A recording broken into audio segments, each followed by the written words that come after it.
مدرسے کے پاس نا ایک بچہ رو رہا تھا، تو اس کی موسٹلی زیادہ سے زیادہ کہے ایج تو 8 سال ہوگی. تو مجھے بچوں سے ویسے ہی لگا ہوا ہے، بچے پیارے ہی ہوتے ہیں سبھی کے. تو میں اس کے پاس رک گیا، بچے کیا ہوا؟ وہ روئے جائے، اس کا رونا اتنا بڑھ گیا کہ اب میں اس کو چھوڑ کے جانا مجھے لائک عجیب سا لگ رہا تھا. تو میں نے اس کو سہلایا، بیٹھ کے اس دوست ایک اور ساتھ تھا، پوچھا.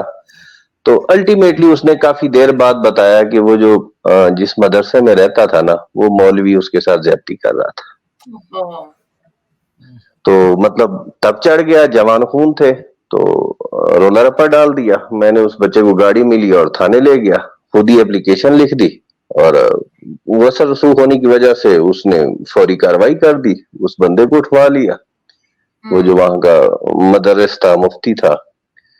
تو اس کو اب حوالات میں کھڑا مجھے دل کر رہا تھا میں اس کو ماروں، ایک آتی ہے اندر سے پتہ نہیں کیوں. تو میں نے اس کو کہا کہ تم نے کیوں کیا یہ نا؟ تو اس نے آگے سے نا بڑی عجیب سی بات کی. کہتا ہے کہ وہ تھے حضرت مصر پہ حکومت کنہوں نے کی تھی جو جیل میں گئے تھے، نبی تھے، میرے ذہن سے نام اتر رہا ہے ابھی.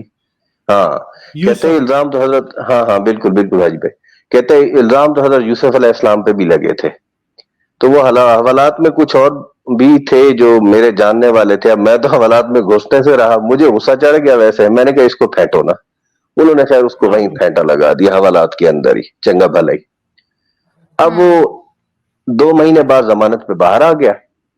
جو ہمارا جسٹس سسٹم ہے آپ کو اندازہ ہے ہی صحیح پاکستان میں. تو اس نے کیا کیا جی کہ میرے خلاف نا فتویٰ جڑ دیا. تب میں مسلم تھا تو میں نا کہتا تھا کہ انسان نا نماز پڑھے تو لازمی نہیں ہے کہ وہ 15 رکعتیں پڑھ رہا ہے، بس فرض پڑھ رہا ہے نا تو اس کی قبولیت ہو جاتی تھی. اس طرح کا نیریٹو میں مطلب علاقے میں بات کرتے ہوئے کرتا تھا. تو اس نے اسی بیس پہ نا مجھ پہ فتویٰ جڑ دیا کہ یہ تو مشرک ہو گیا، یہ جی سنت کی خلاف ورزی کر رہا ہے اور لوگوں کو اکسا رہا ہے. مجھ پہ اس نے فتویٰ ٹھوک دیا. والد صاحب کو پتا چلا کہ ایسے ایسے ہوا ہے. خیر والد صاحب کافی پرانے ہیں، سمجھدار بھی ہیں. انہوں نے مجھے کہا تو اسلام آباد جان، یہاں پتہ کچھ نہیں چلتا کبھی بھی، بیوقوفوں کی نگری ہے.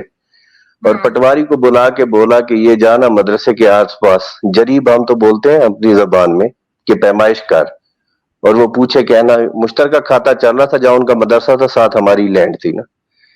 تو پٹواری کو سمجھا دیا کہ جا کے اس کو دھمکا کہ یہ تقسیم کی اپلیکیشن دے رہے ہیں اور یہ جگہ ان کے حصے میں آتی ہے، مطلب ہمارے حصے میں آتی ہے. اس کو دبایا. شام کو وہ مفتی پہنچ گیا والد صاحب کے پاس.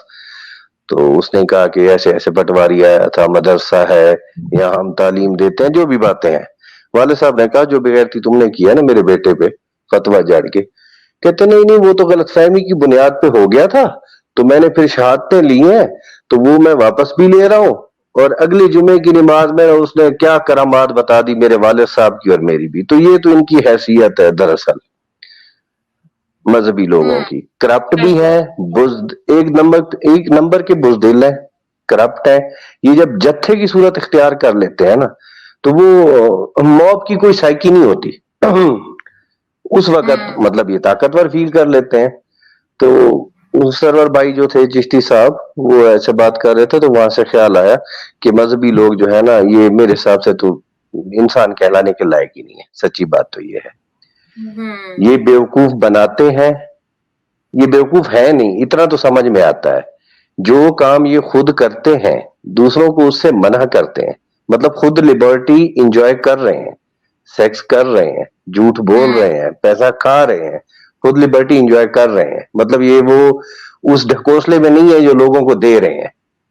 باقیوں کو یہ پتہ نہیں کیا رائٹیس کی بنائے پھرتے ہیں، تعویلیں گڑتے رہتے ہیں. تو